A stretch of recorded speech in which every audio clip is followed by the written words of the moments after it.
everybody, welcome to Wednesday, where Tyson reviews a buddy. I have the very funny Mr. Al Jackson here is joining me this week. Hello, Al. How you feeling, man? Doing well. How are you liking the beer? Dude, what a cool concept this is.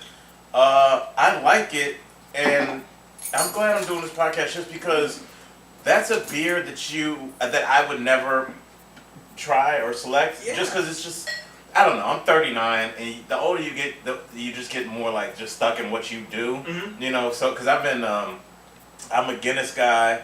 I still like I'm from Ohio. I like my shitty beer. I love my Coors Light. I was like, well, yeah, you know, so like it's like Yingling's your thing, and yeah. But I'm really if I'm gonna have a beer at a bar, 99% of the time it's gonna be a Guinness. Yeah. Like I just love it. Oh, because I'm a Bud Light. Like most of the time it's a Bud Light. Keep it real simple. But I love I love beer. It gives me an excuse to go out and buy.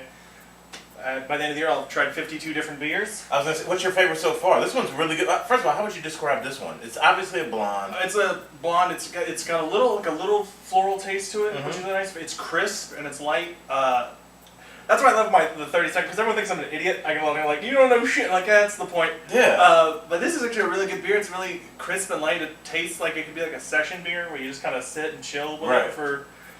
This is a summertime. Outside, like porch with a family beer. This isn't. I don't even see this beer happening where it's like, oh, we got some girls coming up. We're gonna take some shots. This is like a beer where it's just you and your boys on a porch. Yeah. In Charleston, South Carolina, kicking it. I like it. Just watching some grass. Yeah. It's a grass watching beer. My friend rented an Airbnb in Savannah, Georgia, and he said it was the best thing he ever did. Because obviously we're in a hotel now. Comics are always in a hotel, and he was like, dude, I didn't realize how important it is to just sit on a porch. He was like, I just sat on a porch in Georgia for 4 hours and just watched people walk by. He was like, by the end I was waving at people. It was just like, I don't know, man. I made him a friendlier person. Yeah,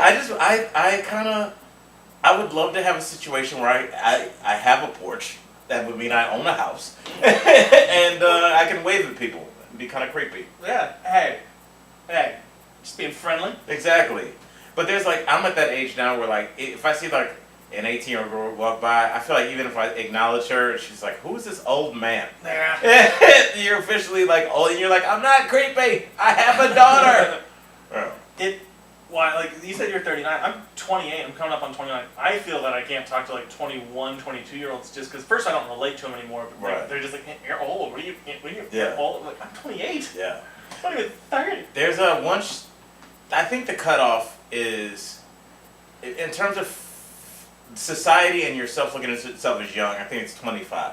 25, I think you kind of get your first big boy or big girl job. Mm-hmm. But up until then, like 24, you can still be like, oh my God, I'm wasted on a Tuesday night, but you don't really have a job. Yeah. At 32, you're like, I have a meeting in the morning. I cannot get this turned up, you know? Well, also I heard like, hangovers just get worse too. You can't, well, everything, you know, everything gets worse as you get older. There's a fun fact. But, you know, I feel like, but your knowledge of being able to feel them coming and prepare, because now I actually will, if I know I'm going to go out drinking one night, that's one night, most nights, I will put I'll have a glass of water next to my bed, and I'll put 2 or 3 aspirin on my pillow, so I literally cannot lay down without putting them in my mouth, and it takes care of all the hangovers. That's good. But if I don't have that, it's gonna be a rough Sunday. There's a guy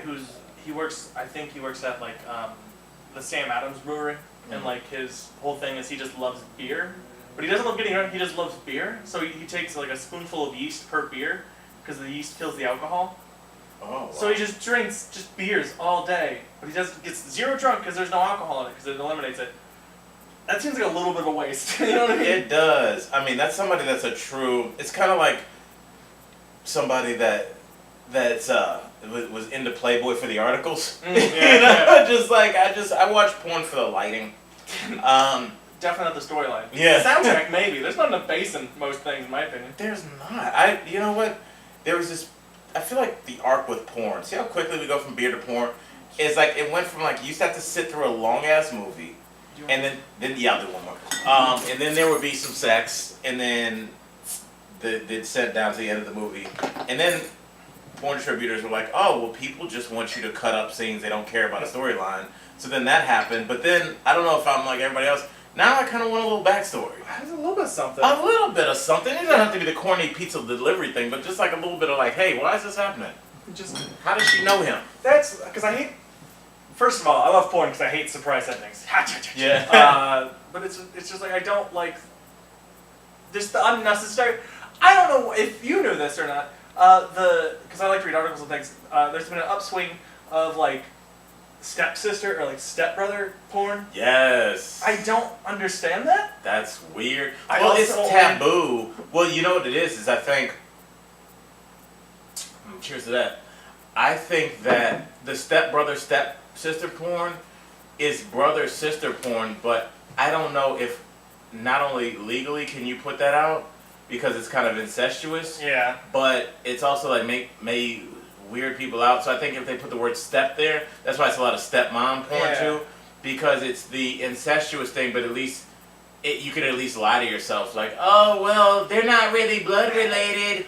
If, even though they're just two actors. So Yeah. that's why I think the step thing comes in. I overthink stuff too much because like when you said the step mom thing, like in my head that's like, well, that's still your stepdad. You know, why are you causing waves with your family like that? Yeah. Like that seems like that's gonna be an awkward conversation. I mean, it's a whole thing. Yeah, that's what happens when you get older. Is like you think about the aftermath, like after the sex, no matter how hot your stepsister is.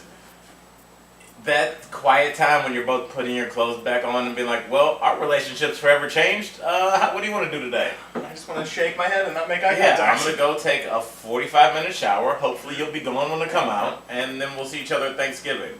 Yeah, it's, my friend put it perfectly. And I think about this all the time. And I hope everybody can take this with them. He said, like, at the age we are, he's probably 33, I'm 39, you're 28. He said, we're at the age where you can never use the phrase, I didn't know anymore. You can't, anything. You get a girl pregnant, you get a DUI, anything you do with some illegal, you're running some kind of credit card, whatever you're doing, you know. Yeah. And so like you gotta just take whatever, if you bang your stepsister, all right, there's consequences and repercussions. Well, that's who I am now. I'm the guy who's, I gotta get some robes, I guess. Yeah, get some robes. That's interesting though.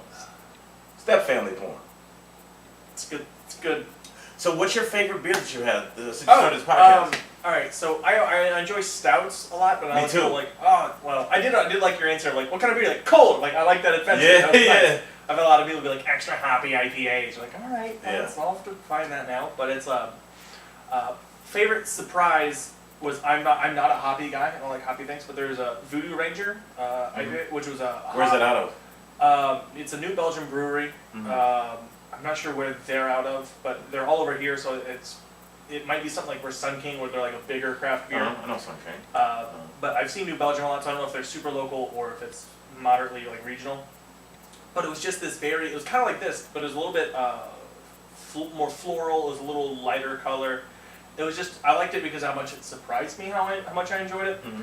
Because again, it wouldn't have been a beer that I would have bought on my own, because I read IPA and I was like, pass, it's going to just be hoppy, because a lot of people around here are like, ooh, is that real hoppy? I need some more hops. Yeah. That hops, and that hops, and they're like, come on, make a decision. What part about that do you like? Right. I like that it's bitter, it hurts my face. Yeah, it's like, that's my issue with hops, is like, I feel like when craft beers first came out, there was an emphasis on hops, and everybody's like, oh, hops give it a different taste, it's not as watery as Coors Light or Bud Light or Miller Lite. Oh, it's a different taste. I kind of like this beer. It's got more of a, I can taste the chocolate or the honey, whatever kind of.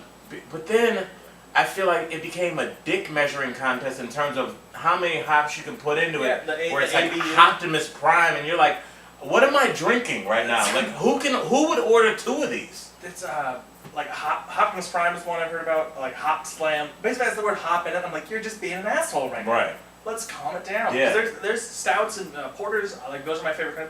There's some that I'm just like, I just don't care for this at all because of the different like notes and like I know what I like and I'm looking for in it. Like I like a nice chocolatey smooth. I was gonna say, double chocolate stout. Everyone, I feel like, and that's definitely a wintertime beer, but a double chocolate stout at a bar when it's freezing cold outside, it's almost like a beer that I don't want to. be talking to anybody when I'm drinking it. Just like you, not cliche like with a book, but just you as a dude with your thoughts just at the bar, just sitting with like a nice chocolate beer. Nothing wrong with that. And I think there's something very cathartic about just being in a bar. Cause that's where I like to sometimes I do my writing. I'll just take a notebook. I definitely do writing. Just go be I'm trying not to be an asshole with the laptop. I'm like I'm writing. Look at me. But I like to just.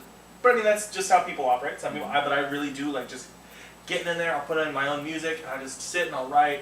I'll look at people. I'll make up stories for them in my head. Yeah, it's just fun just to be alone. I get my own thoughts. So that's why I don't know.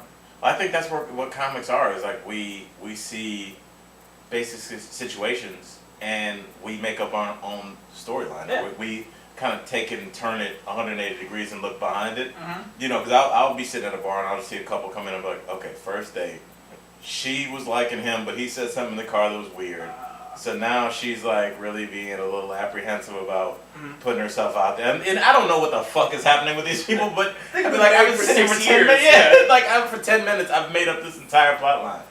It hurts nobody either. That's brain exercise. Yeah. And you mentioned the dating thing. I've always had such a hard time because I just want to bother people. Mm-hmm. I mean, that's not a good sign. That's weird. Yeah. I just they probably get hit on all the time. I don't. Maybe they will. Whatever. Yeah. And then there's right, whatever. And I just don't I don't know. Yeah. So that's when you mentioned that, you probably said something weird in the car. That just made me go oh, there's another whole other level of things. Yeah. Now it's something else to think about. What were they doing before they got here? Ooh. Yeah, it's there's this new dynamic where you see so many people out. Where the idea of going on a blind date has always been out there, but now people are on these dates because of dating apps where it's not really a blind date. You know what you look like for the most part. You know what you do for the most part. But then there's this. You've had a little bit of conversation. Right, a little bit. So it's like you're not just walking in cold, but at the same time you can tell when people know each other. There's a familiar way they talk and laugh, and oh, get the fuck out of here. The way people, but when they're on a date, they're kind of like their best. Okay, and then I plan in 5 years to have my own bit. Like what? So you can kind of tell. You can tell by body language how comfortable people are talking with each other. Yeah, it is. I think it's weird because if you're on a date with somebody, you're like, maybe this could go somewhere. We could be together for a long time. I think it's weird that people they're absolute this is how I pretend to be. Thank you for pretending to be the you, and I'm gonna do this. Right. I think it'd be a little bit better if people are like, oh, I like to drink. I'm gonna have 4 beers. Just get it out. Just stop because you're gonna slowly reveal yourself anyway. Yeah. And it's just gonna be if you present yourself, it's like, oh, I don't drink. It's like if I was on a date, my first drink would probably be a vodka rocks with a couple limes, and she'd be like, you don't put anything in your vodka? Nope. I put rocks and a couple limes. I like to taste the vodka, homie. Yeah. What are you gonna do? So if you're fine with that, you'll probably be fine with a lot of other things. Yeah. It also starts 3 or 4 dates in, they do or say something, you're like, oh no. Yeah. That's me on a date holding a beer. That's I don't know. I was like, that's not a good sign. Well, you're holding a little tiny flight of beer right before she drops something. Like, well, I don't make videos anymore because the guys were just too hung. I just couldn't. You're like, oh god, I can't. Yeah. Like, she seems fun. Yeah. Doesn't want it too big either. Perfect. Exactly. Well, there's a thing where now. I don't know if I would really even care if I landed a porn star, in that, star is a relative term. Yeah. But I just don't judge. Yeah, I think that's care just a what you healthy used to attitude, and I think part of that comes from being a comic, where you do look at you kind of dissect the whole situation, and honestly, if someone came up to you right now and was like, "Ow, $1,000, have sex with this beautiful woman." It's kind of a good pitch, and then they're like, plus it'll be on the internet, you're like, okay, no one will probably see it, alright. Yeah. I don't know. And think about, that's a perfect way to put that. It's an absolute perfect way to put that. And more specifically, think about as much porn as you've watched in your 28 years on this planet. Which is a lot. Have you ever recognized anybody in public? That I've known? No. No. I recognize people from other videos. I'm right, yeah. I enjoy your work. Yeah, but you didn't, if you did have an amateur video with your girlfriend out there, as long as you didn't tag her in it or something where she can be found, who gives a there's probably a couple billion videos Oh God, there's gotta be of so people many. all over the world. Yeah. Like how I don't know. I have a kind of a shit memory, but like how good of a memory do you have to be like jerking it and then go, that's that face, and then later at brunch 4 years after the fact, you just go, hey, seen a dick in your mouth. Yeah, and what if after all that, the most unlikely scenario where you recognize somebody and it's a guy not like you but like an asshole that's like, hey, I saw you getting fucked, and where she goes, yeah, did you enjoy it? You're like, I guess. I did finish. Yeah, so it's like we look at porn stars as these ostracized human beings, but porn stars are the only people that make a product that everyone uses. Yeah. Even if you well, somebody could be like, well, I make cars, everybody uses cars. Not people who live in New York. No. Yeah, they don't use cars. But listen, porn, everybody, it enhances your sex life, because if you're a professional, like for example, like I know we're gonna talk about exercise, but like sometimes I'll look at like an ab workout or something. I do not have abs, but like I'm trying to get them. Yeah. And I'll look at a guy that's in shape. The beer will help. Listen, it really rounds out, which is why I want a nice. You get a good ab. Yeah, I just want the ab. I want the ab. But like if you watch a video of a guy that's in shape, it's like, hey, here's how this is the workout I do. Yeah. You're like, okay, but like if you watch people have sex and they're really good at it, they're like, this is how I transition from the front to the back. Yeah. This is what I like. This is when I speed up. This is when I slow down. This is when I let her take control. Yeah. You're kind of learning in a way. And it's a lot about sex is just paying attention. So if you're paying attention to that, it's like, okay, she looks like she's enjoying this. You'll be at least subconsciously a little bit paying attention to your partner, and then you're like, oh, she did not like this. Maybe not do this Mental again. note. Yes. And then the next time you're with her or with somebody else, you'll be like, hey, didn't like the hair grabbing from underneath. Okay. Yeah. Well, it's and the idea of, because I think that this country was born from a puritanical society, we still have these weird hang-ups about sex. Yeah. And if you think about, like, if you talk to a lot of people, men and women, like, why'd you guys break up? The sex was bad. Yeah. It's just like because I think people are so like scared to tell their partner, like, hey, I need you to take your index finger, fish hook me, call me this name whispered in the ear, whatever you need, but no one will say that, so they'll have vanilla sex, but both partners are like, I kind of want to do this. Like, I really wish you would ask me to fish hook her. Yeah, it's just in general, communication is just such an important thing, but specifically in a sex life, it's very important. It's such an easy thing to do because, like again, on the early dates, you're pretending to be somebody. Just maybe not do that. Maybe be like, hey, maybe next time we're doing this, do this. And you go, well, I don't like that. And you go, okay, well now we can start parting separate ways, and so we're not 8 years in, and then Right. Well, and that's the other thing, and I think. I think we're going to see a drop. Well, first of all, not as many people are getting married as they used to, but I think now, I'm hoping that women don't see as much shame around sex. Yeah. And they're able to tell their partners, like, look, I need it 4 times a week. Yeah. And sometimes your male partner will be like, I don't want to do that. And vice versa. Mm-hmm. But I think a lot of people, 10, 20, 30 years ago especially, you went on 10 proper dates. You met her dad. You shook his hand. You told him you're going to take good care of his daughter. And then you realize, oh, she only wants to fuck twice a month. And I think now people are more, even on their profiles, on their dating profiles, people are pretty, hey, this is what I'm into. I like to hike. I like to do triathlons. And then I like to drink a ton of beer and go to sex clubs. And that's not that crazy. No. It's just like, when you get it out there and you tell somebody, like, this is what I need, can you do this? As opposed to getting married, realizing you married the wrong person, and then sitting in it for 11 years because you guys have a 2-year-old. And you're like, well, when he's 16, then we'll decide to break up. It's like, it's your life. Yeah. You're going to lay in the bed with somebody you hate for your goddamn kid who's down the hall that knows you guys hate each other? Yeah, but, Leno's on. Yeah. Leno at night. Oh man, just drowning your sorrows in beer and late night TV. So, with that said, ladies, just tell your man you need it. Just talk. How you need it. Just talk openly. Confidence, you got it.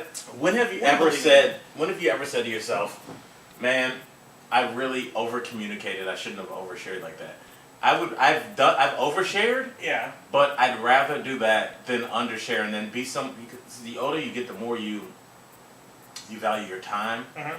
And if you were like Al, I do a deep sea fishing podcast. Mm-hmm. I'll pick you up about 4:30. We'll be in the middle of we'll be 15 miles offshore by 6:30 in the morning. We'll be out there all day under the sun, and we'll be back about 9 o'clock. 20-year-old Al would have been like, all right, cool. That does not. But I don't want to get up that early. I'm gonna get seasick. I don't want to be out there. I'm not that great of a swimmer. I don't want to do that. And I'll be like, dude, good luck, man. I'll support it. Yeah. I'll Skype in. But that's not my thing. But it's like, it took me, realistically, probably 10 years before I didn't want to hurt somebody's feelings. Before I was, before you realize, like, because I value our relationship, I'm not going to bullshit you. I'll tell you, hey, man, I don't want to go to the mall with you. It's because at that point it'd be on me if I was like, well, that offends me. Like, why is it? Well, right. Because he just doesn't want to go to the mall. Yeah, it's not a big deal. Yeah, but a person like a well-adjusted person would be like, thank you for being honest. Yeah, it's fine. I'd much rather have that because honestly, if you're like, I'm pretty busy during the day, or just like I don't like to do stuff before shows, I'd be like, that's completely fine. That'd be completely understandable. I feel like an asshole if like later you were talking to someone like, I did the podcast, I just really didn't want to do it. Right. I feel like such an You asshole. feel terrible. And then you'd also like me less because I trapped you for an hour. Right. You know what I mean? Like, Yeah. Stop. I wish if I could go back and tell the younger version of me something, stop trying to appease people. Just be honest. It's like honesty is like, I heard Patrice O'Neill say it one time. He said honesty is like medicine. You can put stuff around it and sugarcoat it to make it taste better, but it's more effective when it just goes down straight. Hey man, I don't like boats. That's fine. Yeah. Just instead of just, my dad's sick and I got a bad knee and I'm gonna do it, but I get seasick. Just no, man. You live and you learn. Yeah, that's something I'm starting to learn and do is to take more value, like you're saying, more value in your time, just be more upfront on things, and also asking. I think is becoming. Like, I was going to ask you for a guest spot later. Luckily, you're like, yeah, you want one? I was like, yeah, I don't know why this is my impression of you. Ha! Yeah, it's like, what am I, a cruise ship host? Hey, check out the Lido deck, everybody. But, yes, I think that's also a very important thing, because the worst thing they can do is say no, typically. Like, right. They might stab you. But you have to ask. Yeah. And so important. So, speaking of asking, I brought this up a little bit earlier. You're in pretty good shape, especially... Pretty good. Well, I mean, you're in phenomenal shape for like a comic who's on the road. I'm just saying in general. I'm saying thank you, but I'm saying I was definitely pretty good. I feel I'm in a good place right now. Yeah. Physically, for me, for a while the road was. There's a video of me because I toured with Hannibal Buress. Mm-hmm. There's a video of us in Portland, and whatever monster decided us to shoot from the side of the stage. I look like Saint Nick. My gut is fucking unreal to the point where I asked him, it's like, I know you're going to release this video. I was like, God damn. I can't believe how fat I am. But like, the road, or just being away from your home, it's just really, like I told you before we walked in, I was having a salmon salad. The road is all quick, pre-prepared meals, which are usually super carb heavy, kind of cheap, duplicatable meals. Just that, because you don't, when you're on the road, you don't think about eating until you're hungry. Yeah. So you're like, oh shit, I just got into town, gotta take a shower. My show's in 2 hours. Fuck, what's open? Arby's. Oh, you said that you do that 20 times in a month, you're gonna gain 11 pounds. You can't do it. So you have to. What I've been doing is trying to pre-plan my meals a little bit. So what I do, and you don't have to be a comic to do this. If you're somebody that travels or you're away from your home a lot, or you work 40 miles from your crib, so you leave the house at 7 and you're back at your house at 9, so basically you're on the road anyway. Yeah. You have to think, like, I'm going to be hungry at noon, I'm going to be hungry, and just start packing things. And like, so as soon as I land, I'll make a beeline to the grocery store wherever I'm staying. Like this hotel has a refrigerator, but if it doesn't, what I usually do is I'll get an extra ice bucket from the front desk and just kind of make a little makeshift refrigerator. Have some, make a salad. If you just get, my advice to everybody, just a salad a day changes everything. So if you have a salad for lunch or a salad for dinner, whatever you eat for that other meal, as long as you don't go crazy, as long as you don't eat a whole pizza, you'll usually be fine. So I usually come into town, I'll buy some salad, some oil, a little bit of cheese, toss that shit, eat it, enjoy it. And you can buy from Target or anywhere those, you can put in the microwave those chicken, that chicken breast that's like already cut up, and it already tastes like roast. It tastes delicious. Make yourself a chicken salad for 2-3 days. And then for dinner, if you're performing to eat at the club, or if not, just have a sensible dinner. It's just, dude, it's all about your diet. Because I used to work out twice a day, and I was still fat, but I was like built like a Division II running back. You know, like, I was big but kind of doughy, like a puffy thing. Yeah, like I built like Ice Cube. You know what I'm saying? And so like, once I started to cut the carbs out, that shit really changed. Like I noticed, like I dropped like probably 25 pounds pretty quickly, because I was walking around at like 235, and it was just too big for a comic, you know. It was just like, and I just couldn't figure out how to lose weight. I used to run, I'd do the elliptical, and you'd be like, I burned 500 calories, but if you're having pizza all day, it doesn't matter. And that was a big thing for me. I was they call it skinny fat. Like I was just like I was like 160, and then I just started to drink a bunch, and then because I was like too skinny, and then I started to drink and just kind of eat pizza or wherever I worked at, and I gained weight, but I was like it wasn't good weight. It was not good weight. Like I was like a real round belly and skinny arms. Like it wasn't good. But like one thing that was a real turning point is I ran a mile and a half, and it burned like 250 calories. And then I saw a Snickers wrapper, and it was 250 calories. I'm like, I have to run a mile and a half for a Snickers? Not worth it. Fuck that. Yeah. Dude, you're exactly right. You pick your battles in terms of like, when you realize how much calories is in shit, pass on that goddamn donut in the morning. You know? Unless you're a person that's like, hey, fuck you, I really like donuts, so eat the donut, but then don't have the pizza at night. It's just like, you can't have both. See, I really like beer, and I used to really love soda, but a Pepsi's 150, or a Mountain Dew's 270. 270 calories in a Pepsi, or a Mountain Dew. It's insane. So you gotta, look, man, quit drinking soda. I'm from the Midwest. I know y'all love your soda, or your pop, however you want to say it. It's soda on this podcast, no language restrictions, but it's soda on this goddamn podcast. I feel it. Soda shit's gotta go, man, because it's so much. It kills your teeth.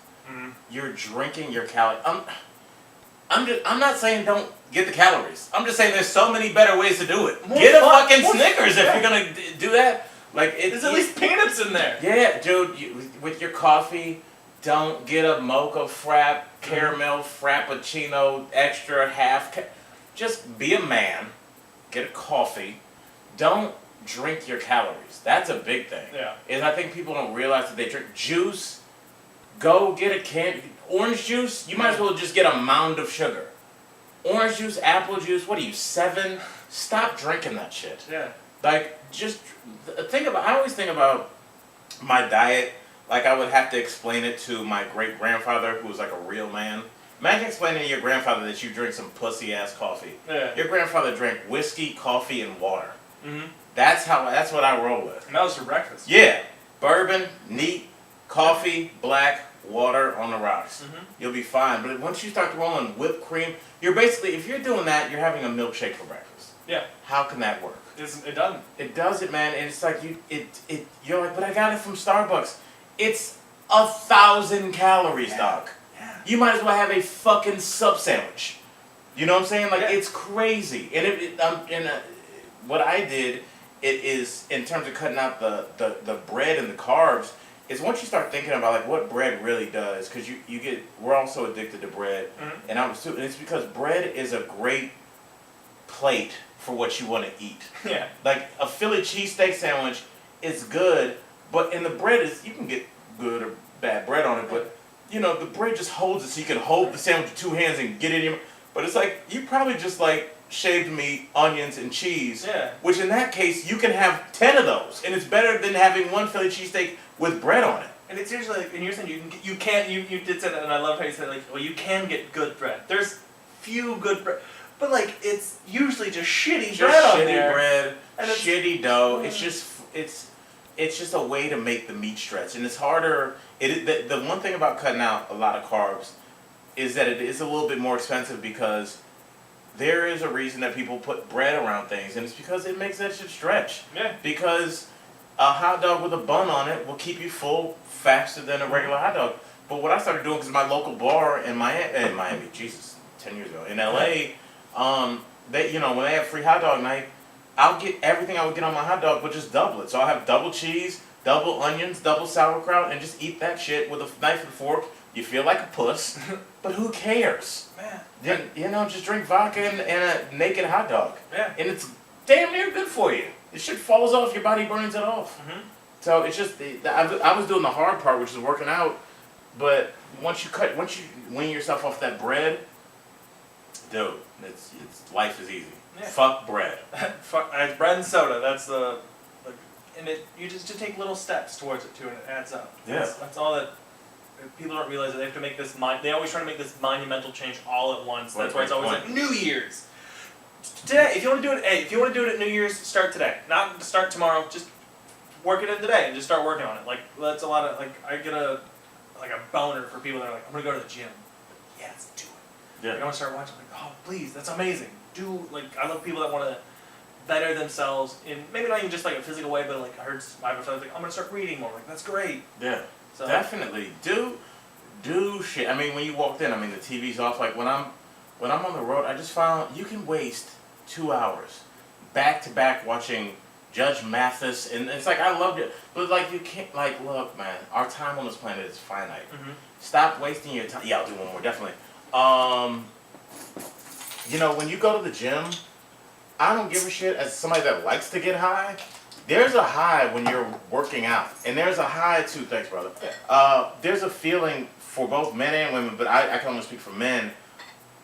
There is some caveman shit in there where sometimes you need to just push some weight off of your chest. Yeah. And just where you're not thinking about anything but, you know, Mm-hmm. just getting where you're not like, oh God, when's my next show, and oh, is that girl like me? When you're just like, I need to get this 245 off my chest before I die. Yeah. That's a good thing. Yeah. To just have something Yeah. where you can just zone out. It gives you I love like it gives you the immediate like satisfaction, like Mm-hmm. the instant gratification of like, ooh, I put it up there, I did it. You get that. You get the stress relief for like, because I hate squats. Personally, I hate them. Abhor it. I do them. I hate them. You're welcome, ladies. Mm-hmm. But like I hate them, but I feel really good after I do them because it's like I did something I didn't want to do. Mm-hmm. So I think that builds up a mentality of, okay, well, I might not want to start working on my credit, but I have to. Mm-hmm. It's kind of like exactly like squats. I don't want to do squats, but I have to. So I think it kind of builds that mentality where your brain goes, okay, well, let's start working on that as well. Right. Where it makes it And getting used to doing shit you don't want to do. Exactly. Which Yeah, as a that's comic, that's all it's going to be. Yeah. It's like, do you want to write? No, not really. I don't want to sit down. Do you want to do a new joke that might tank in front of 200 people? Not really. I want to do this shit I know works, but that's all it is doing shit you don't want to do, and eventually there's a reward for that. Yeah. Because after a while, you be at the beach and somebody be like, what the fuck have you been doing? You look great. You're like, you don't even think about it because you've just been doing it. Mm-hmm. Oh, dude, you got 20 new minutes since I've seen you because you've been working on it, you know? And it's a big deal, and I think that getting used to doing things that you don't necessarily want to do is such a big step in your maturation process as Yeah. an adult. And I didn't start until about 3 years ago. Hey, Yeah. at least you started. There's some people who Yeah. never do. Yeah. Like I can't. I love the phrase "just get uncomfortable." Like I really do enjoy that. Mm-hmm. Just because it's like comfortable is nice. Like if you're a millionaire, you know what I mean. That's just comfortable. Like I don't want to be comfortable being a waiter. I want to get out there. I want to push it. I want to see the world. You know what I mean? Like Right. I'm eating things makes me a little scared. I'm a very Yeah. picky eater. Yeah. Like That's yeah. well, I had a bad my mom's friend was this big lady, and she like her hands were gross, like were always dry, like looked like little pig knuckles. Uh-huh. And she would always be like, "Try this." I'm like, "No, I don't want to try it." I was like, "No, thank you." And she's like, "Try it. It's homemade jam." I was like, "I really don't want to try it." She's like, Yeah. "Try it." I was like, "No." And when I said no, she just like scooped it and just jammed her finger my in the god. mouth. And I was like, ugh. Oh my god. And so now, if anyone's ever like, "Hey, try this," I'm like, "No." No, yeah, that's like traumatic. That's really disgusting. I hated it. It was. I didn't realize that until about like a year and a half ago, when it was just because I was doing like free writing and stuff. Right. And it's like I think that's because a lot of comedy's therapy. Well, it can be. It's not getting up on stage and going, look at me fucking jerk off on a stool. I don't need therapy. I mean, I definitely probably do. I'm sure everyone does. I like to entertain people. If I you like have to a make people laugh. therapist, you need therapy. Yeah, definitely. I mean, everybody. What if you lived a life you didn't need therapy, but what you brought about being uncomfortable, and you're like, well, if you're a millionaire, then you can be comfortable. But like, I live in LA. A lot of my friends are millionaires, and they are the most running around. I taped it. It sounds like I'm name dropping. I'm not. I don't know this guy at all. Really, I talked with him once. But I shot a sizzle reel at Howie Mandel's studio with one of my buddies. With a bunch of my buddies. One of my friends is shooting a pilot against green screen at his studio out in LA. Howie Mandel, first of all, his entire place is just like pictures of him. It's incredible. Every picture is of him. All right. And he came in. I saw him come in with his assistant. He walked right into a pitch meeting he was having with a friend of mine. Walked out. I was getting ready to go on the green screen. My friend was in a chair doing a green screen read. Howie Mandel walked through the green screen, shook his hand, just made a cameo. Was like, hey, everybody. Walked out, went to the hallway, went to another meeting, came back. We wrapped up. We were in the hallway. He talked with us for like 20 minutes. We had to leave. He went back to another meeting. Like, he is a multi. He doesn't have to do shit. Yeah. And I saw him do 7 things in like 40 minutes. Which I think is how it got to be. And that's what it is. I think people that having a motor and having something else on the horizon, like Howie Mandel could literally lay in. I remember when I used to, I was a writer on Shaquille O'Neal's show for a couple of years. He had a show on True TV called Upload. And we were shooting. We'd written all the jokes, and so we were shooting in front of a live studio audience at Universal Studios in Orlando, where he lives. By the way, we shot all the sketches at Shaq's house. That's how big his house is we never repeated a background. He had that many different rooms in his house. It's amazing. That's not how if I had $100 million, I would have a very nice 3-bedroom house. Right. Like maybe with a bowling alley under it. Right. And a pool in the back. Like, I don't think Shaq's even ever there. I mean, I don't know how often he's in Orlando. But, I remember we would do the live show, so we would do 2 shows a day. So he'd be in his room, I'd go in there, are you comfortable with the jokes? Do you see where the emphasis is on this joke? So-and-so's going to set you up, this is what you say, this is how you throw to this video clip. He would do that, we'd do a live show, we'd have 3-hour break where we get rid of that audience, we bring in a new audience for second taping.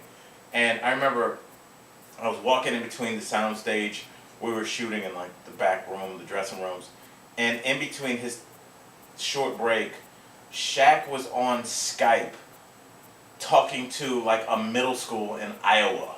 Like, hey kids, Shaq here, read and listen to your teacher. But it's just like, even in his downtime where he could be in his dressing room getting fanned by 2 hot Asian chicks, he's doing shit. He's investing. He's called I saw an article, he's running for sheriff. Like, he owns a hookah place. It's like Shaq is a billionaire damn near. Yeah. And he just is always people that have a motor, it never shuts off. Money really doesn't affect them. I read a really good story about how Shaq saved, he catfished like a child predator. Did he really? Yeah, and he was an honorary sheriff or something in that town. So they knocked on the door and the guy's like, "What's Shaq doing here?" And he's like, "I'm little Becca." And he's like, "Oh shit!" Shit. But God. oh, and you were saying because I was in LA. What if the predator was like, "Do you still want to fuck? Do you still since you're here? Yeah, can you put this bonnet on? Good. Yeah. Put it on your dick and I'll fuck your balls." Yeah. What I'm saying, you were saying you don't want to sound like you're name dropping, but in LA, I was only there for a couple of weeks, but it's just like that. There's so many. First of all, there's a ton of celebrities, and then they're all working on projects which involve tons of people. So it's not name dropping. It's just these are the facts of things that were happening. And right. You're successful, so of course you're gonna have some. Yeah, and my friends are successful, but it is weird because when you do get accused of name dropping, in a weird way, it makes you happy because you're like, Goddamn Oh, tips. somebody knows my dumb friend and thinks it's crazy. I know. I'm like, I knew that dude when he was an open micer in Chicago. But like now it's like, oh, all right, Mr. Hannibal. I'm like, it's my fucking goofy friend. Yeah. You know, it's weird that. I gotta shut that off. Oh yeah, it's all Why are you good. making noise? It's a good thing to watch your friends be successful and just in any line of work, because not only entertainment. All my friends I went to college with, because I was pre-med, my best friend is a surgeon that just bought a goddamn, not Alfa Romeo, what did he buy? A Maserati. It's like a 2018 Maserati. I was like, Jesus Christ. It's from the future. Hi, I'm at the Hyatt place. I'll be at Morty's tonight. You know, so it's like, it's like, but you know, and he's probably as successful or more than any of my comic friends. But it's like if I say his name, no one will give a shit. So it's like it's only name dropping if the person knows who it is. Yeah. You know, but yeah, it's good to see your friends do well, especially good people that you've seen work hard. Yeah. And I heard Hannibal worked real hard to get where he's at. He did. He's an awesome dude. He's Baywatch premiered this weekend, so go check that shit out. Oh, nice. Yeah, he's in Baywatch. So that's great. I did not know that. I'll have to check it out. Yeah, unless there's anything else, this seems like a good stop. Dude, this was awesome, man. Cool. Anytime I'm in town, brother. Yeah, you know yeah, me, yeah. I'm always doing Bob and Tom, so Hell yeah. I'd love to be a recurring guest. Throw some plugs out? Yeah, man. What you got going on? I will be headlining Hilarities in Cleveland Wednesday, next Wednesday. Let me see what date that is. Because I am very professional. I mean, as you guys are saying. It's fine. My phone went off twice. I'm Next to the mic. I'll That's be- my favorite part. May 17th, I'll be at Hilarities in Cleveland one night. And then May 18th through the 21st, I'll be headlining Go Bananas in Cincinnati. So if you don't see me and you live in Ohio, it's just because you don't like black people. I'm there all next week. So come on, you got time. What are you, a fucking trauma surgeon? You have time. Come out. Instagram, Twitter, Facebook, all that. Instagram's Al Jackson IG. Twitter is @Al Jackson. You can't miss me. Alright. Oh man, he's one of my favorites. So thank you very much, Al. Dude, thanks for the beers. Hey, thanks for Got coming. another favorite beer. It's a good buddy. It's a good buddy. You get it? So it was like the beer. It was a good beer. Right. Really good beer. Yeah. Oh, it's a good beer. Good call.